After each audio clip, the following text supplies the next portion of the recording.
कहते हैं घायल शेर की दहाड़ और भी खतरनाक होती है। उत्तर प्रदेश के गोंडा से कुछ ऐसा ही नजारा देखने को मिला, जहां पूर्व सांसद बृजभूषण शरण सिंह ने एक बार फिर विरोधियों की नींद उड़ा दी है। लंबे समय से चुप्पी साधे बृजभूषण सिंह ने कंबल वितरण के बहाने एक ऐसा राजनीतिक धमाका कर दिया जिसके संकेत साफ हैं। मतलब पिक्चर अभी बाकी है। उन्होंने खुले मंच से चुनौती दे दी और कहा कि उन्हें किसी ने रिटायर नहीं किया, बल्कि एक षड्यंत्र के तहत उन्हें दूर रखा गया। लेकिन वे एक बार फिर लोकसभा जरूर जाएंगे। आखिर किसके खिलाफ खंभा गाड़ने की तैयारी कर रहे हैं बृजभूषण, आज बताएंगे इस वीडियो के जरिए। नमस्कार, मेरा नाम है पीयूष और आप देखना शुरू कर चुके हैं नवभारत लाइव। गोंडा का मंच था और मौका था कंबल वितरण का, लेकिन माहौल किसी बड़ी राजनीतिक रैली जैसा था।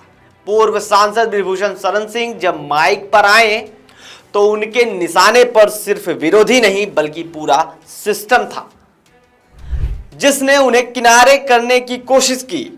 उन्होंने साफ कहा कि वे चुनाव और सांसद पद से ऊपर उठ चुके हैं, लेकिन राजनीति से रिटायर नहीं हुए हैं। बृजभूषण ने हुंकार भरते हुए कहा कि वे एक बार फिर लोकसभा की दहलीज लागेंगे और अपना खंभा गाड़ दिखाएंगे। अपने भाषण में बृजभूषण ने खुद को जमीन से जुड़ा नेता बताते हुए कहा कि वे किसी राज परिवार में पैदा नहीं हुए, बल्कि किसान परिवार से संघर्ष करके यहां तक पहुंचे हैं। उन्होंने बिना नाम लिए अपने विरोधियों पर तंज कसा और कहा कि कुछ लोग सोच रहे हैं कि वे 100 साल के लिए सांसद बन गए हैं, लेकिन उन्हें गलतफहमी है। बृजभूषण ने दो टूक शब्दों में कहा, मुझे षड्यंत्र ने रिटायर किया है, जनता ने नहीं।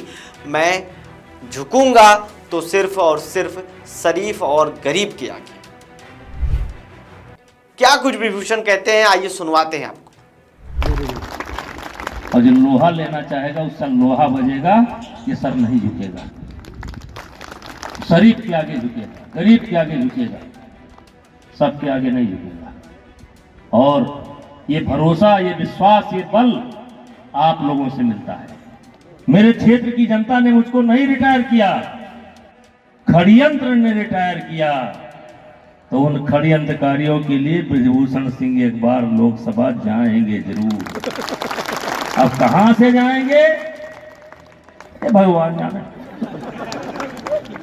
अब जो सांसद ज्यादा गड़बड़ कर रहा होगा उसी के हाथ जाएंगे, जो जनता की सेवा कर रहे होगा उसको बरा देंगे कि नहीं सेवा ठीक कर रहा है, इधर नहीं। जो ज्यादा गड़बड़ कर रहा है, होंगे कुछ लोग जो ये समझ बैठे हैं कि हम 150 वर्ष के लिए सांसद हो गए हैं। कुछ लोग ऐसे हैं,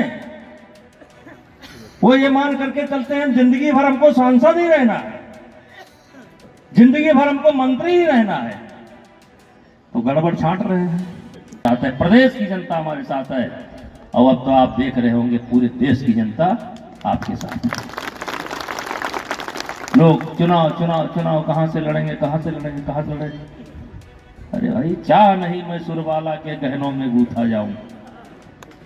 चुनाव से मैं ऊपर हो चुका हूं, सांसद पद से मैं ऊपर हूं इस समय। मान लीजिए हमारी बात, सांसद कहीं हमारे सामने टिकता नहीं है। कितने अगल बगल में भुनगे हैं, कोई जानता है उनको? कोई जानता है? उस पद से ऊपर आपने पहुंचा दिया है। तो सांसद मेरे लिए कोई मायने नहीं रखता है, लेकिन एक बार खंभा और गाड़ेंगे जरूर। खैर, आपने सुना क्या बृजभूषण शरण सिंह ने क्या कुछ कहा, लेकिन जो सबसे दिलचस्प बात रही वो चुनाव लड़ने की जगह को लेकर दिया गया उनका बयान है। उन्होंने चैलेंज कर दिया कि अगर वे चुनाव लड़े तो वहीं से लड़ेंगे जहां का सांसद सबसे ज्यादा गड़बड़ कर रहा होगा। उनके इस बयान ने आसपास के सांसदों और टिकट के दावेदारों के माथे पर पसीना ला दिया। बृजभूषण ने साफ कर दिया कि उनकी राजनीति की स्टाइल वही पुरानी दबंगई वाला रहेगा और वे हार मानने वालों में से नहीं है। बृजभूषण शरण सिंह का यह बयान महज एक संकेत है या आने वाले बड़े राजनीतिक भूकंप की आहट, ये तो वक्त बताएगा। लेकिन एक बात साफ है कि गोंडा के इस बाहुबली नेता ने यह जता दिया है कि उन्हें सियासी पिच से बाहर करना इतना आसान नहीं है। अब देखना होगा कि बीजेपी आलाकमान और उनके विरोधी इस चैलेंज को क्या जवाब देते हैं। जुड़े रहने के लिए बने रहिए नवभारत लाइव के साथ। धन्यवाद।